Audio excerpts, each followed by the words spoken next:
en la prensa española, más específicamente en la área del deporte, del fútbol, han adoptado una forma o un estilo de convertir una noticia común en algo más llamativo, algo más envolvente en lo que respecta al interés del espectador. ¿Cómo es eso? Bueno, cuando este jugador famoso, Messi, jugaba todavía en España, hacía un gol, de repente la prensa española, con todas las cámaras, cientos de cámaras que tienen en el estadio, empiezan a enfocar los rostros de los diferentes personajes que envuelven el encuentro deportivo de esa noche, ¿no? Entonces, después del gol de este jugador famoso, las cámaras captaban, por ejemplo, los rostros de asombro del público que fue a ver el partido esa noche. Otra cámara está enfocando el rostro enojado del director técnico del equipo que va perdiendo. Otra cámara está enfocado en el arquero, la frustración del arquero que recibió el gol. Y cómo no, también hay cámaras que están captando el rostro alegre del equipo que va ganando y que son compañeros del jugador que hizo el gol. Reacciones que van contando la historia desde diferentes ángulos y cómo han recibido ese momento, que en el caso de la ilustración era el gol de Messi, ¿verdad? Hermanos, en la mañana de hoy vamos a analizar reacciones en base al texto que hemos estado leyendo en nuestro estudio consecutivo del Evangelio de Lucas, capítulo 4. Vamos a ver reacciones ante el ministerio de Jesús. Reacciones ante el ministerio de Jesús. Y vamos a desglosar el sermón de esta mañana en 3 encabezados, 3 puntos en esta mañana. Número 1, las primeras reacciones de la gente ante el discurso de Jesús. Recuerdan que Jesús había estado enseñando en la sinagoga. ¿Cuáles fueron las primeras reacciones luego del discurso de Jesús? Número 2, vamos a ver la reacción de Jesús ante el rechazo de la gente. Y por último, número 3, veremos la segunda reacción de la multitud. La gente tiene una segunda reacción en esta historia. Bueno, vamos a ir a nuestro primer encabezado. Número 1, las primeras reacciones de la gente ante el discurso de Jesús. Vamos a hacer una lectura corta de Lucas capítulo 4, versículo 22. La palabra de Dios dice así: y todos daban buen testimonio de él, de Jesús, y estaban maravillados de las palabras de gracia que salían de su boca, y decían: ¿no es este el hijo de José? Bueno, en nuestro primer punto sobre las primeras reacciones de la gente, vamos a tocar algunos incisos. Inciso A, vamos a ver que la gente reconocía el buen vivir de Jesús. La gente reconocía el buen vivir de Jesús. Dice el texto que acabamos de leer que todos daban buen testimonio de él, de nuestro Señor. Daban buen testimonio de él. Debemos recordar en el contexto del pasaje que hemos estado estudiando en estos últimos domingos, que para poder participar de forma activa en este culto de la sinagoga, la persona que participaba, ya sea en una lectura en el Antiguo Testamento, en el Pentateuco, ¿verdad? O en una lectura de los profetas, esa persona tenía que primero ser considerada idónea por los encargados de la sinagoga. No cualquiera podría participar, ¿verdad? Entonces, cuando nosotros vemos a nuestro Señor Jesús abriendo el rollo del profeta Isaías y leyendo lo que ahora nosotros conocemos que es el capítulo 61 de Isaías, es porque anteriormente los encargados de la sinagoga vieron en Jesús a alguien idóneo, alguien capacitado, alguien preparado para realizar ese servicio. Pero no solamente las capacidades eran un requisito para participar, sino también el punto que ahora mismo estamos viendo, que Jesús tenía un buen testimonio. Un buen testimonio. Jesús leyó las Escrituras y enseñó el texto de Isaías 61 ese día en la sinagoga porque estaba capacitado para hacerlo, pero también porque tenía un buen testimonio de vida. Hermanos, si vamos a aplicar esto de entrada a nuestras vidas, tenemos que saber que de nada sirve si estamos nosotros intelectualmente capacitados, académicamente capacitados, pero vivimos una vida de mal testimonio. ¿Qué es una vida de mal testimonio? Bueno, es que la gente en el mundo nos ve a nosotros que decimos que somos cristianos, pero ante ellos nosotros nos comportamos como cualquier cosa, menos como un cristiano. ¿Y qué es lo que la gente va a decir? Bueno, hoy en día, y todos estoy seguro que somos testigos de ello, muchas personas tienen un mal concepto de los cristianos por el mal ejemplo que ha estado dando gente que se dice ser cristiana.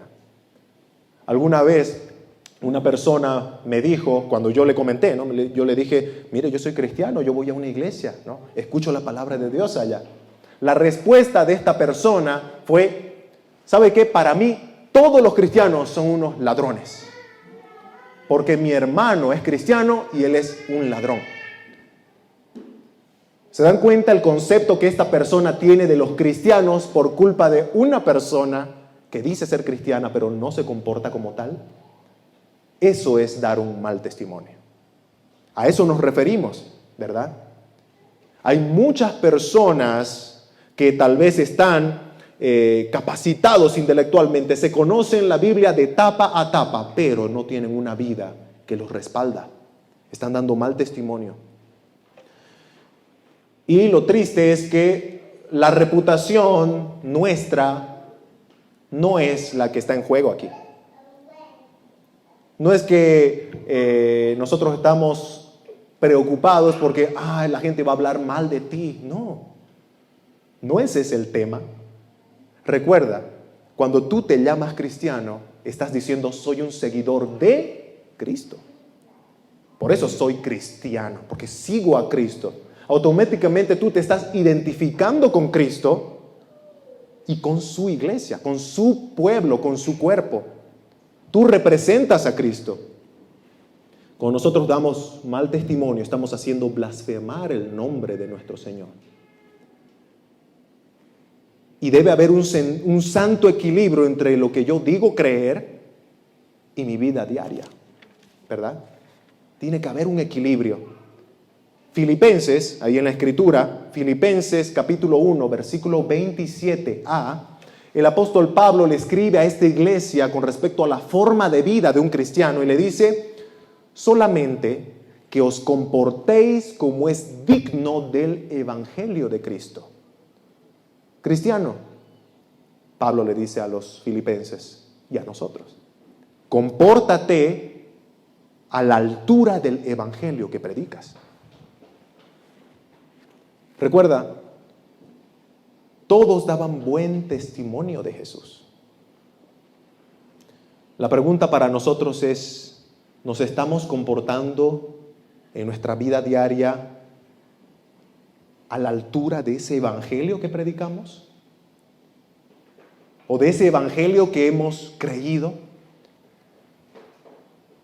Si la gente daba buen testimonio de Jesús, cuando la gente da una opinión sobre ti, ¿será que es una buena opinión o una opinión negativa? Recuerda que el apóstol Pedro también escribe diciendo que la gente por odio a los cristianos, por odio al Señor, muchas veces van a decir cosas malas mintiendo. La pregunta es si es que cuando dicen algo malo de ti, ¿están mintiendo o están diciendo algo cierto? ¿Verdad? 2 Corintios 5:20 dice que somos embajadores en nombre de Cristo. Un embajador es un representante, ¿verdad? Cuando una persona es delegada como embajador, va a representar a su país a otro lugar. Entonces tenemos el embajador de Bolivia, por ejemplo, en Canadá, en Estados Unidos, en China, un representante de nosotros los bolivianos. Y él tiene que representarnos bien. ¿Dónde está? Nosotros, dice la Escritura, somos embajadores de Cristo, aquí en la tierra. Nosotros tenemos una ciudadanía celestial y tenemos que representar a Cristo aquí de la mejor manera posible. De la mejor manera posible. Busquemos, hermanos, terminando esta porción, ¿no? Busquemos honrarle con una vida de buen testimonio que vaya a la par del Evangelio. El Señor tenía un buen testimonio. La gente reconocía su buen testimonio. Inciso A. Ahora vamos a ver nuestro inciso B.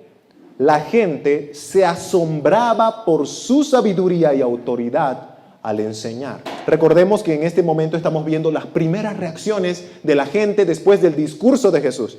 Cuando Jesús predicó en esa sinagoga Isaías 61. ¿Cuáles fueron las primeras reacciones de la gente? En primer lugar, reconocían que era un hombre de buen testimonio. Número 2, se asombraban por su sabiduría y su autoridad al enseñar.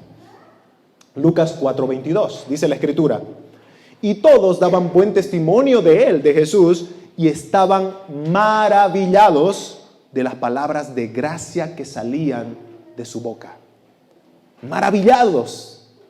Esta palabra que nosotros tenemos acá en nuestra traducción en español como maravillados, viene del original griego zaumazo, que significa admirados, asombrados, sorprendidos en extremo por la forma en la que Jesús enseñaba y por el mensaje que él predicaba. En primer lugar, cuando hablamos de la forma en la que Jesús predicaba, tenemos que mencionar algunos versículos que no los vamos a profundizar porque nuestro hermano Andrés va a hablar de este aspecto el siguiente domingo. Lucas capítulo 4, versículo 32, dice que la gente se admiraba de su doctrina porque su palabra era con autoridad. Ahí podemos ver un poco de la forma, ¿no? Se notaba que la predicación de Jesús venía con autoridad.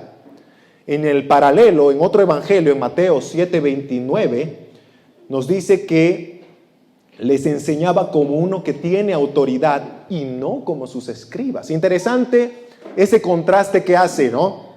O esa aclaración. Cuando Lucas menciona que Jesús predicaba con autoridad, Mateo nos aclara y dice, no como sus escribas, es decir, no como los que escribían las escrituras, que se la conocían de memoria, porque ese era su trabajo, escribir las escrituras, y le escribían tantas veces, repetidas veces, que se la memorizaban y se la conocían de tapa a tapa, como decíamos hace un momento, ¿verdad? La diferencia es que Jesús tenía autoridad cuando enseñaba. Se notaba que Jesús tenía una estrecha relación entre la Escritura y él.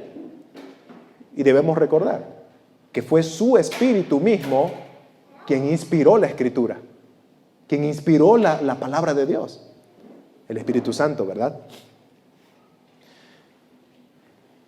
Hermanos, si bien el énfasis de nuestro texto no está en la autoridad de Jesús, la forma con la que él enseñaba, va completamente ligado a algo que sí está en nuestro texto, que son las palabras de gracia que hacía que la gente se admiraba. ¿Por qué están ligadas la autoridad de Jesús con la gracia que él predicaba en su mensaje? Bueno, es que Jesús, cuando enseñaba, no actuaba como un dictador, ¿verdad? Nosotros conocemos el término de cómo se comporta un dictador.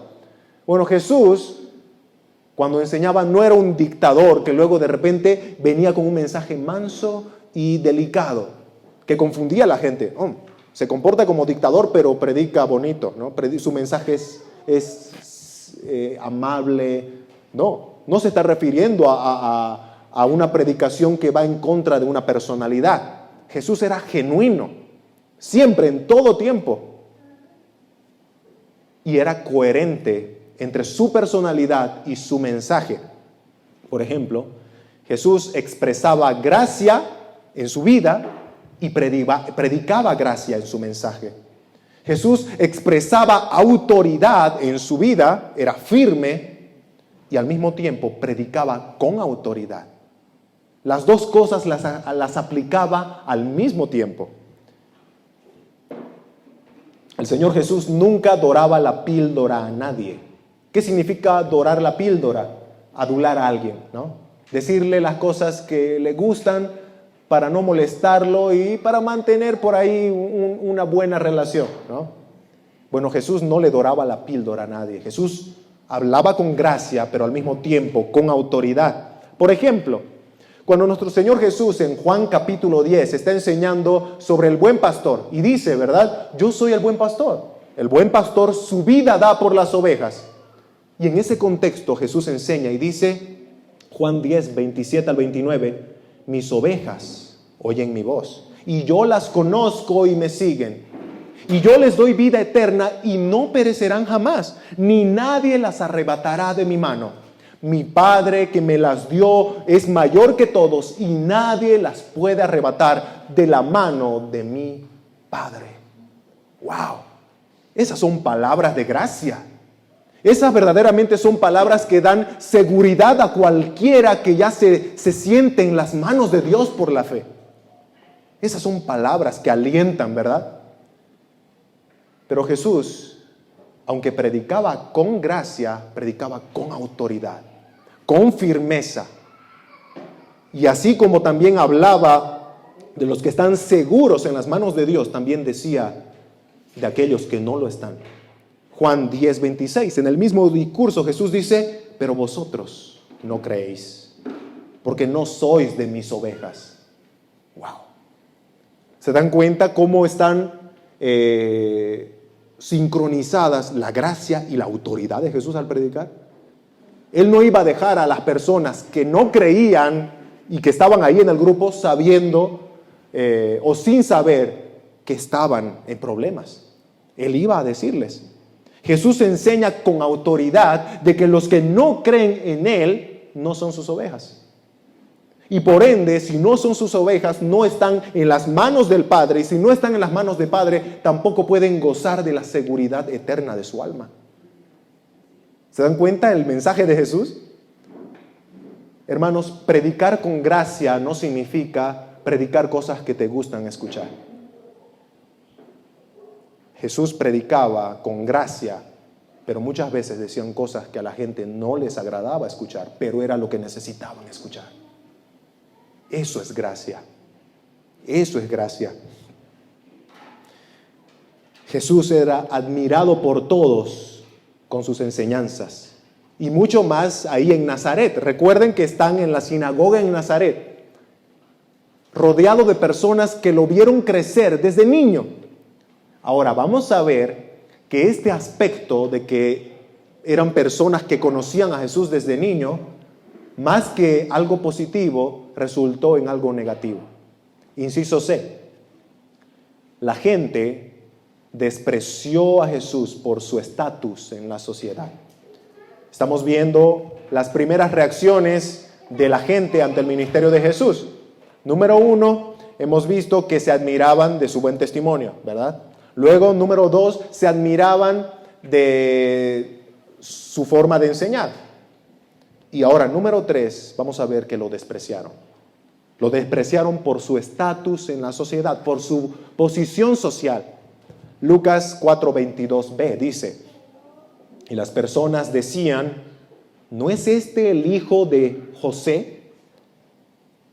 Bueno, hermano, pero ¿qué tiene eso de malo? La gente está reconociendo quién era su padre adoptivo, ¿no? José. Ahora, vamos a ver, hermanos, que este comentario no era un comentario de solamente reconocimiento de quién era su papá, sino que era un comentario despectivo, un comentario de rechazo, de repudio por su condición social. En el pasaje paralelo que vemos en Mateo 13:55, dice, ¿no es este el hijo del carpintero? ¿No se llama su madre María y sus hermanos Jacobo, José, Simón y Judas? ¿No están todas sus hermanas con nosotros? ¿De dónde pues tiene todas estas cosas? Ahora, leyendo esta otra porción que Mateo también menciona, ¿verdad? Del ministerio de Jesús en Nazaret, podemos darnos cuenta que la gente estaba reaccionando ante la posición social de Jesús. La frase que la gente usó para referirse a Jesús, el hijo del carpintero, tenía un tono de insulto, ¿verdad? De desprecio. Un tono de tener en poco a alguien. Seguro que las cosas hubieran sido distintas si Jesús hubiera colmado las expectativas de las personas. Por ejemplo, si Jesús hubiera sido de una familia de renombre en Nazaret, ¿no? O si su familia hubiera tenido un poder económico reconocido en Nazaret. O si Jesús hubiera sido hijo de alguien con un rango importante, como hijo de un militar o hijo de un fariseo, ¿verdad? Porque los fariseos eran respetados en la sociedad, pero no. Tal vez si es que Jesús mismo hubiera tenido un buen porte, ¿verdad? Así como cuando Samuel confundió al hermano mayor de David, el hijo de Isaí, como el futuro rey de Israel. ¿Por qué? Porque lo vio grandote y de buen parecer. Pero no, Jesús no era así. Jesús no tenía nada de lo que ahora mismo acabo de mencionar, ¿no? Ni una familia de renombre, ni poder económico, ni rango importante, ni un buen porte. No, Jesús no colmaba las expectativas de las personas. Jesús para ellos simplemente era el hijo del carpintero. El hijo del carpintero. La gente de Nazaret conocía a Jesús y su familia. Tristemente, por causa de los prejuicios de la gente, concluyeron que Jesús no era alguien especial. Y esos prejuicios los llevó, es decir, a las personas, los llevó a un endurecimiento de corazón, que automáticamente los llevó luego a la incredulidad. ¿Pero acaso las personas no habían estado viendo en Jesús un buen testimonio de vida? ¿Acaso las personas no habían visto en Jesús a alguien capacitado por Dios para enseñar, por ejemplo, en la sinagoga? Sí, vieron todo eso. Pero sus prejuicios anularon que Jesús estaba capacitado y anularon que Jesús tenía un buen testimonio. A ellos no les importó nada más luego de que volvieron a recordar que era el hijo del carpintero. Sus prejuicios los llevó a la incredulidad. Hermanos, aquí tenemos una aplicación muy importante para nosotros. Somos cristianos, somos hijos de Dios. Y nosotros oramos a Dios, como dice la Escritura, porque el Señor dice así, ¿verdad? Que debemos orar para que el Señor levante más obreros a la mies. Porque la mies es mucha y los obreros pocos. Debemos orar para que el Señor levante más obreros. Pero hermanos, que nuestros prejuicios, que nuestras expectativas no anulen a ningún cristiano que cumpla con un buen testimonio y con una enseñanza coherente o una capacidad dada por Dios en su vida en la que Él lo aplique, ¿verdad? Que nuestros prejuicios no hagan eso.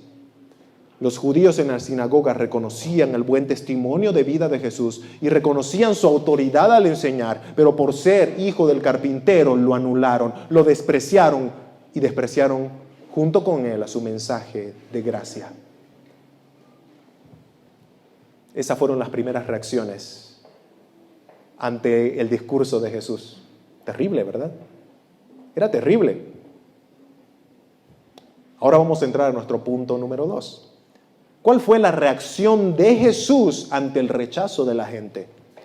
La reacción de Jesús ante el rechazo de la gente. Vamos a leer Lucas capítulo 4,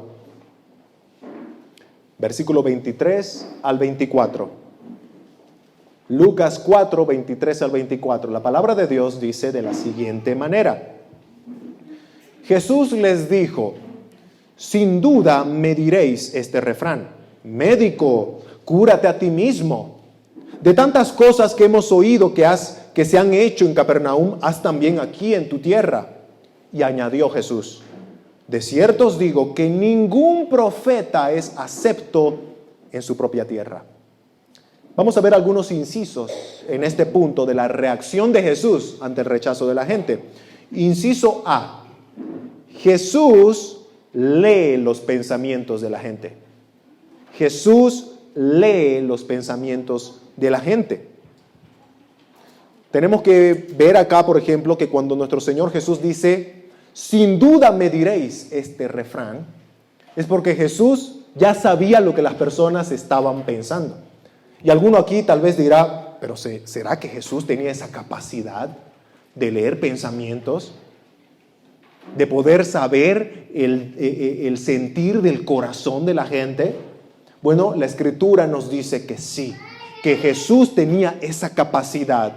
Y la respuesta es porque Jesús es Dios, el Verbo encarnado. Jesús conocía lo que había dentro de las personas, sabe el pensamiento. Hay salmos en donde la Escritura dice que Dios sabe las palabras que van a salir de nuestra boca incluso antes que las digamos, ¿verdad? Hay muchos pasajes en donde la Escritura nos dice que Jesús lee los pensamientos, ve nuestro corazón. Por ejemplo, en Mateo 12:25, Mateo 22:18, Marcos 2:8, Lucas 6:8. Pero yo me quedo con Juan, capítulo 2, versículo 25. Juan 2:25 dice: y Jesús no tenía necesidad de que nadie le diera testimonio del hombre, pues Jesús sabía lo que había en el hombre. Jesús sabía lo que había en el hombre. Hermanos, nuestro Señor Jesús ve nuestros corazones, ve nuestros pensamientos. Él nos conoce de pies a cabeza. Nos conoce mejor de lo que nosotros nos conocemos.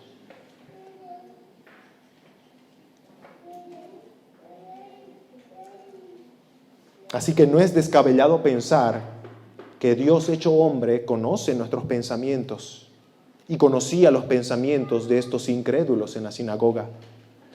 La frase que ellos usan, ¿verdad? Ahí en nuestro texto decían: ustedes me diréis, médico, cúrate a ti mismo. Ustedes saben que el trabajo de un doctor, de un médico, es sanar, ¿verdad? Sanar a las personas. Creo que en estos últimos años hemos tenido mucho más roce con los doctores que en toda nuestra vida, ¿verdad?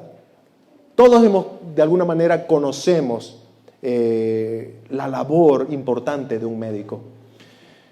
Pero esta frase que acompaña a la palabra médico es muy llamativa. Médico, cúrate a ti mismo. Un doctor sanándose a sí mismo. En realidad, esta frase a ti mismo es equivalente a tu propia tierra. Lo que la gente en Nazaret le estaba diciendo a Jesús en sus pensamientos era: médico, ¿por qué no sanas a las personas de tu propia tierra? Porque ellos habían escuchado que Jesús había estado haciendo milagros de sanidades en Capernaum, ¿verdad? Que había sido el epicentro de ministerio de Jesús en sus 3 años de ministerio terrenal. Así que la gente estaba de alguna manera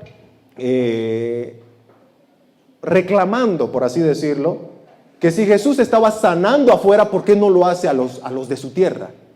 Médicos, sánalos de tu propia tierra. Eso es entendible, es decir, esta interpretación de este dicho común, médico, cúrate a ti mismo, se entiende cuando Jesús explica que los milagros hechos en Capernaum, ¿verdad? La gente quería verlos en Nazaret. Pero esos pensamientos de reclamo, de médico, sana a la gente de tu tierra, en realidad eran pensamientos de incredulidad. La gente en realidad no estaba segura de que Jesús estaba haciendo señales del Mesías, sino más bien ellos estaban actuando en una forma incrédula. Algo así como cuando la gente empezó a decirle a Jesús que haga señales para que crean en Él. ¿Recuerdan? Un grupo de judíos que le dijeron a Jesús: haz señales para que creamos en ti. Pero la respuesta de Jesús en Mateo 12:38 fue: la generación mala y adúltera demanda señal, mas señal no le será dada, sino la señal del profeta Jonás, refiriéndose a su muerte y resurrección. Esa iba a ser la señal que Jesús les prometió a estos judíos que demandaban una señal para creer en Él. Bueno, interesante que cuando Jesús murió, fue puesto en una tumba y luego resucitó al tercer día victorioso, aún así estos judíos no creyeron en Él. El mayor de los milagros fue realizado entre ellos, pero aún así ellos decidieron inventar cualquier cosa. Los discípulos se robaron el cuerpo de Jesús. Sucedieron muchas cosas, ¿no? Pero nadie quería reconocer el asombroso milagro de que Jesús es el Mesías y Él había resucitado con poder para dar vida eterna a todo aquel que cree en Él. Así que no iban a creer por el simple hecho de devolverle la vista a alguien o hacer que alguien que no podía hablar empiece a hablar, si el mayor de los milagros que fue realizado entre ellos no lo creyeron.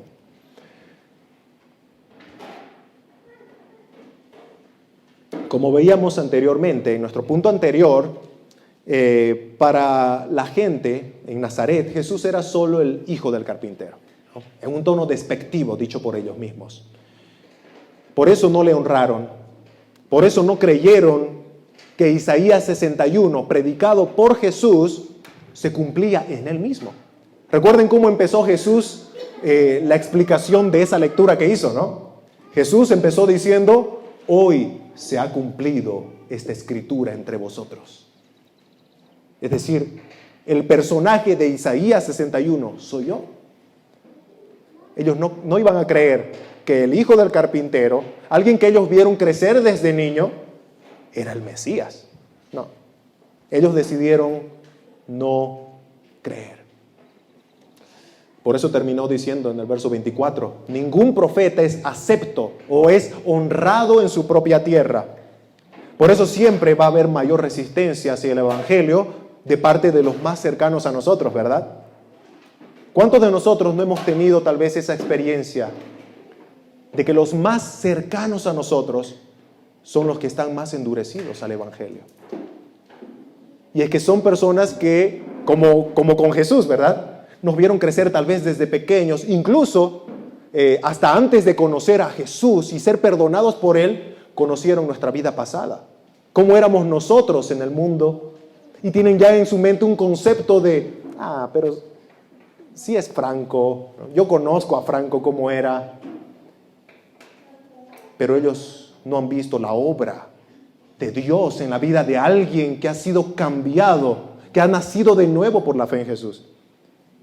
¿Se dan cuenta por qué es tan fuerte esa resistencia de nuestra propia familia o de nuestros amigos que nos conocen desde siempre, si se puede decir así?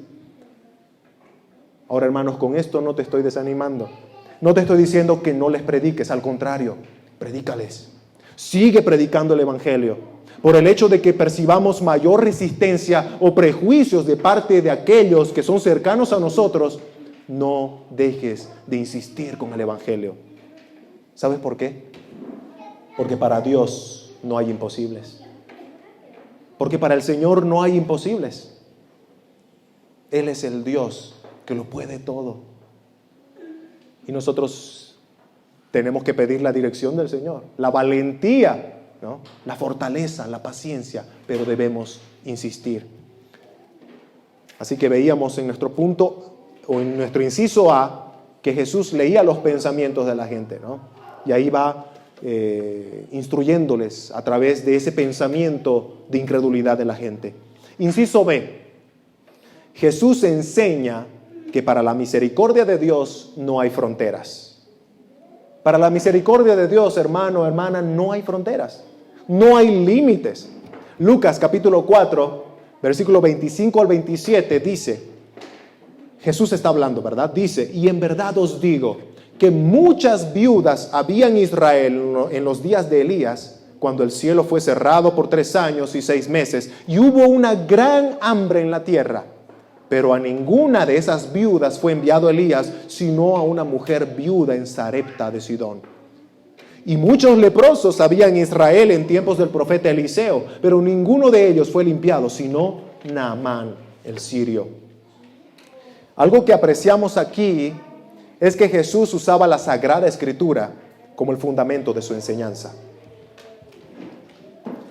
Jesús iba a enseñar algo y Jesús lo fundamentaba con la Biblia.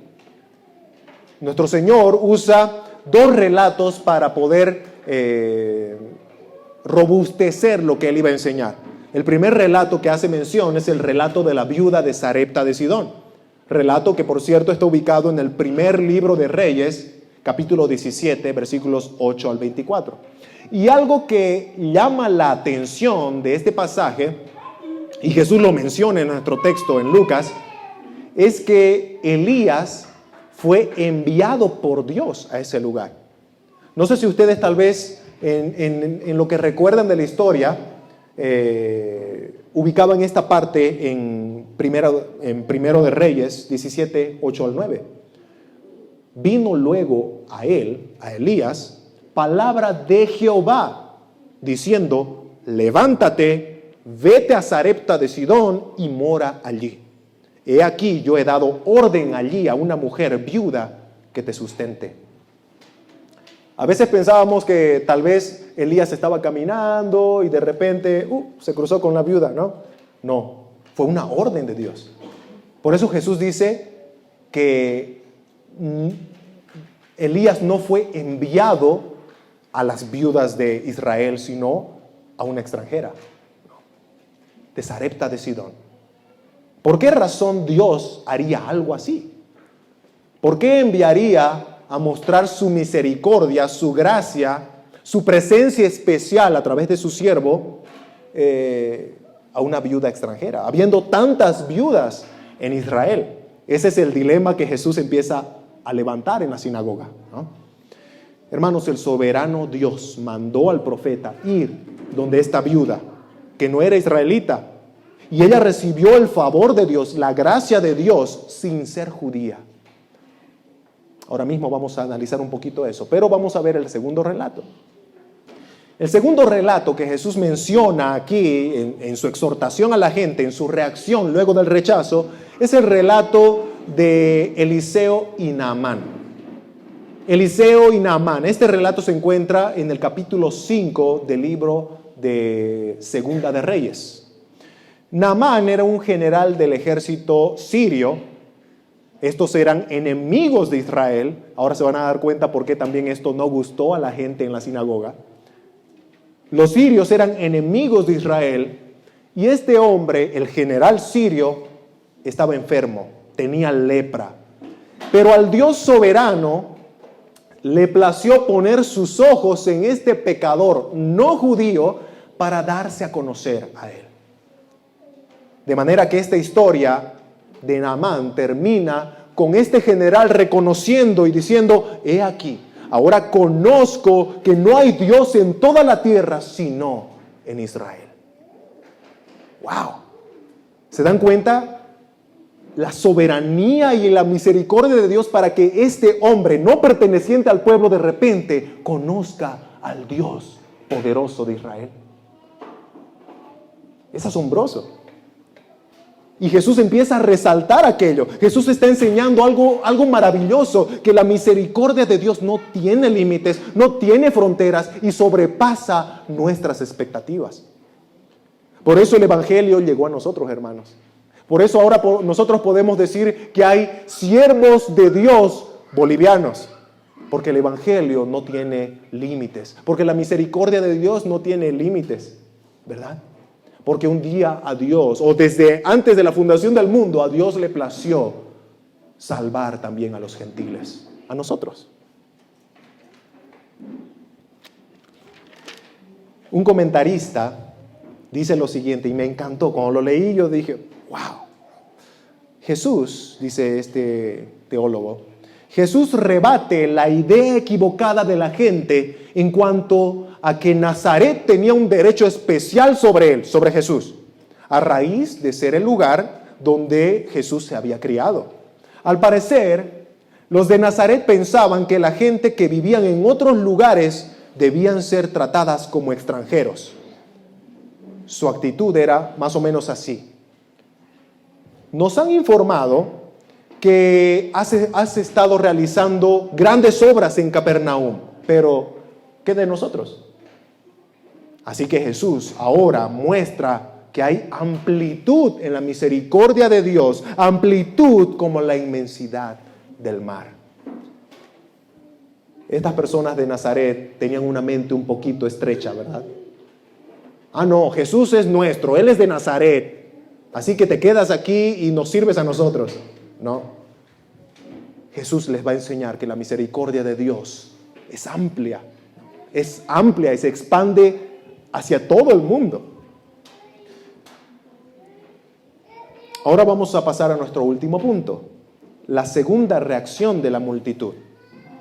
Lucas capítulo 4, versículos 28 al 30 dice: al oír estas cosas, todos en la sinagoga se llenaron de ira, y levantándose le echaron fuera de la ciudad y le llevaron hasta la cumbre del monte sobre el cual estaba edificada la ciudad de ellos, para despeñarle. Mas él pasó por en medio de ellos y se fue. Al principio de esta porción que hemos estado estudiando hace algunos domingos atrás, mencionábamos un poco sobre la geografía de Nazaret, ¿recuerdan?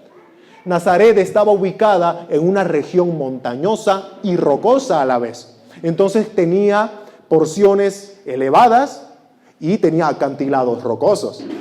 Lo que vemos acá es que las personas iban a utilizar la geografía de Nazaret con el fin de matar a Jesús. Lo iban a llevar a un monte alto para despeñarle y que él muera en las rocas al caer. Vamos a ver algunos incisos también acá. Inciso A. Vamos a ver un rechazo con intenciones malignas. Un rechazo con intenciones malignas. Recuerden que nuestro punto es la segunda reacción de la multitud, ¿no? Hemos visto en nuestro primer punto las primeras reacciones. Ahora vamos a ver la segunda reacción. Cuando Jesús enseñó con la Sagrada Escritura, para fundamentar su enseñanza, a pesar de eso, los judíos se llenaron de ira por la enseñanza de Jesús. A ellos no les importó que Jesús haya enseñado con la Biblia. Ellos no estaban de acuerdo con eso. Su celo no les permitía admirarse y gozarse de que Dios es misericordioso en extremo. Su celo los había cegado. Para ellos fue ofensivo escuchar que gentiles hayan sido tomados en cuenta por el Señor. Pero parece que estos judíos olvidaron la historia de Israel, ¿no? Parece que estos judíos olvidaron la historia de Rahab, de Jericó. Esta mujer que luego fue introducida al pueblo porque creyó en Dios. O también olvidaron la historia de Ruth, la moabita. Esta mujer que no era tampoco de Israel, pero genealógicamente la vemos como la antecesora del icónico rey David. Gentiles que han sido parte del pueblo de Dios por la fe. Es decir, estos judíos olvidaron que sí, Dios tenía un propósito con los gentiles. ¿Alguna vez pensaste, y vamos a llevar esto a una aplicación, hermanos, ¿alguna vez pensaste que hay personas que no merecen misericordia de Dios más que tú? ¿O alguna vez tuviste una reacción de decir, no creo que esa persona sea merecedora de Dios?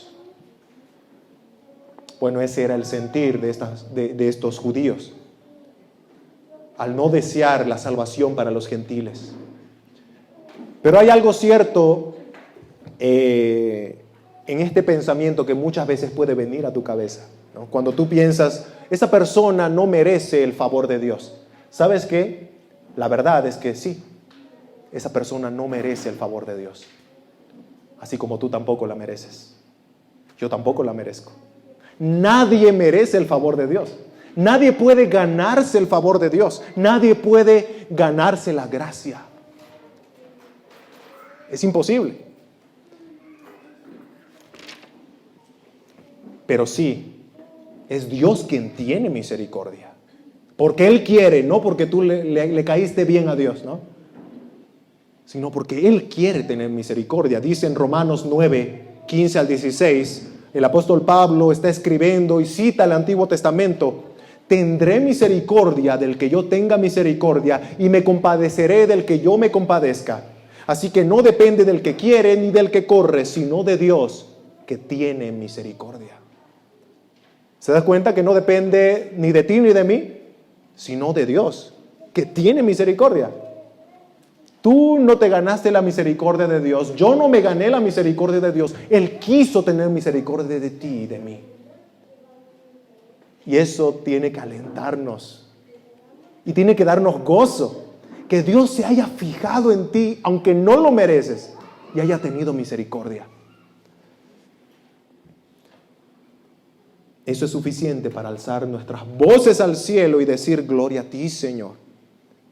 Gloria a ti por tu gran misericordia conmigo. Entonces, estábamos viendo que aquí había un rechazo con intenciones malignas. Las personas al oír estas cosas se llenaron de ira. ¿Alguna vez tú te enfureciste tanto que podrías llamarlo ira? Seguro que sí. ¿Quién de nosotros no se ha enojado alguna vez al extremo, no? Ahora imagínate, estas personas se enfurecieron al tope, al punto de querer matar. Al punto de querer matar. Ese es el enojo más alto que puede haber, ¿verdad? Vamos a ver, inciso B, que a pesar del rechazo, Jesús salió victorioso. El último versículo que tenemos ahí. No importó, hermanos, cuánto odio, cuánto desprecio, cuánto rechazo expresó la gente por Jesús, Él terminó victorioso. Él terminó ganando. Dice el texto en Lucas 4, que Jesús pasó por en medio de ellos y se fue. Ahora, si a mí me preguntan cómo fue eso, yo les digo, no tengo idea. No sé. No sé cómo pasó. Lo que sí sé es que sucedió. Jesús pasó por en medio de ellos. La muerte de Jesús, hermanos, estaba decretada.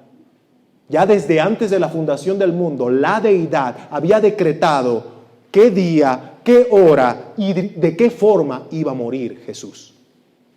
Porque ya tenía un propósito para esa muerte. La muerte de Jesús en la cruz no fue un accidente. Hechos, capítulo 2, versículo 23, el apóstol Pedro, predicándole al pueblo de Israel, dice: Jesús fue entregado por el determinado consejo y anticipado conocimiento de Dios. El consejo o el decreto de Dios y el conocimiento de Dios. De alguna manera acá el apóstol Pedro nos está mostrando que la soberanía de Dios y la omnisciencia de Dios estaban trabajando conjuntamente, ya desde antes de la fundación del mundo, en lo que respecta a la muerte de Jesús en la cruz. Dios dijo cómo iba a morir. Y obviamente, porque Él lo decretó, Él lo conocía. La omnisciencia de Dios. Nosotros no podemos explicar con exactitud cómo fue que Jesús evadió a la turba enardecida aquel día, pero lo hizo. Mientras que cuando Jesús en el huerto de Getsemaní fue arrestado, nosotros ya conocemos que Jesús tenía un historial de evadir turbas. ¿Por qué no lo hizo en Getsemaní? Ahorita no sabemos cómo fue que Jesús cruzó en medio de esta multitud en ese peñasco donde lo querían matar, pero pasó por en medio de ellos. ¿Por qué no lo hizo también en Getsemaní? Y en lugar de escapar, se dejó arrestar. Jesús podía hacerlo. ¿Se dan cuenta que esta es la prueba clara de que Jesús podía haber escapado si hubiera querido? Pero no quiso. Porque Jesús sabía que llegó el día, llegó la hora de entregar su vida en rescate por muchos, como dice la palabra de Dios en Marcos capítulo 10, versículo 45. Él estaba decidido a obedecer a su Padre para salvar a sus ovejas. Él estaba decidido. La palabra de Dios en Juan 10, 18 dice: nadie me quita la vida, Jesús habla, nadie me quita la vida, sino que yo mismo la pongo. Tengo poder para ponerla y tengo poder para volverla a tomar. Si hay alguien en esta mañana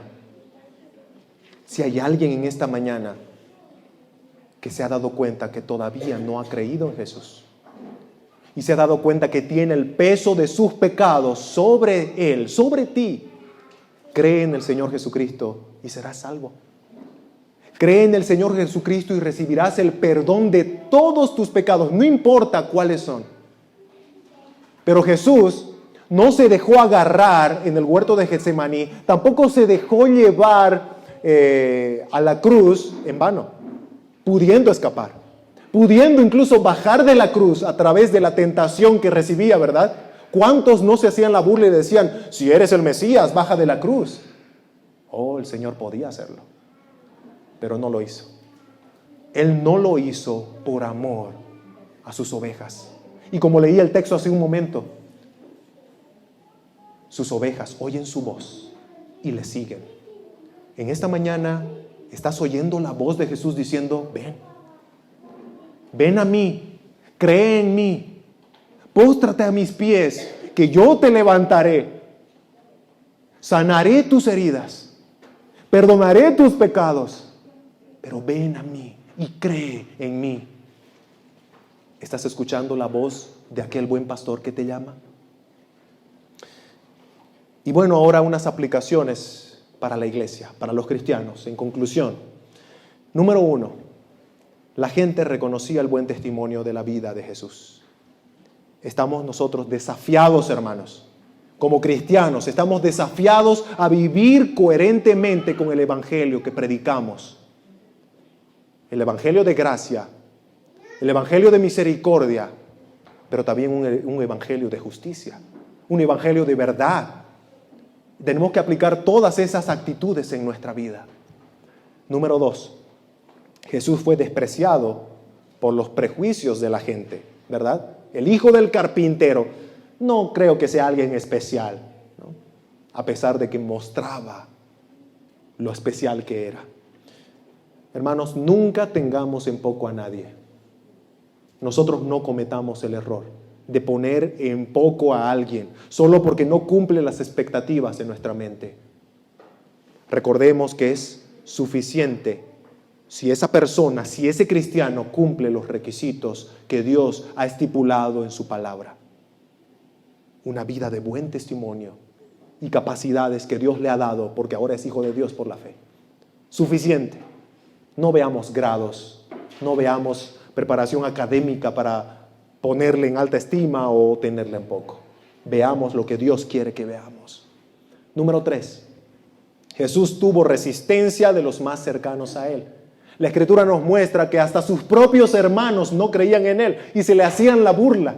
Sus hermanos en carne, ¿no? Aquellos que nacieron de la misma María, al igual que Él, no creían en Él y se le hacían la burla. Su propia familia. Pero llegó un día en el que llegaron a creer. Llegó un día en el que ellos creyeron y entregaron sus vidas por Jesús, que no lo veían solo como un hermano en la carne, sino que ahora le decían, mi Señor. Ahora nosotros tenemos los libros de Judas, un hermano de Jesús en la Biblia, de Santiago, otro hermano de Jesús en la Biblia. ¿Se dan cuenta? No dejemos de perseverar al predicar el evangelio a nuestras familias, aunque veamos resistencia. Porque nuestro Dios es poderoso y llegará un día en el que Él, en su voluntad, hará germinar esa semilla que nosotros estamos sembrando ahora con la predicación. Y por último, número 4, hermano, hermana, recuerda que aprendimos hoy que la misericordia de Dios no tiene límites. No hay límites para la misericordia de Dios. No cometamos el error de decidir quién merece la misericordia de Dios y quién no la merece. Nadie la merece, ni siquiera tú. Entonces, empecemos a, sin ver a quién, hablar de la misericordia de Dios para esas personas. Vamos a orar para terminar, hermanos, y que la palabra de Dios haya sido de bendición para nuestras vidas en esta mañana.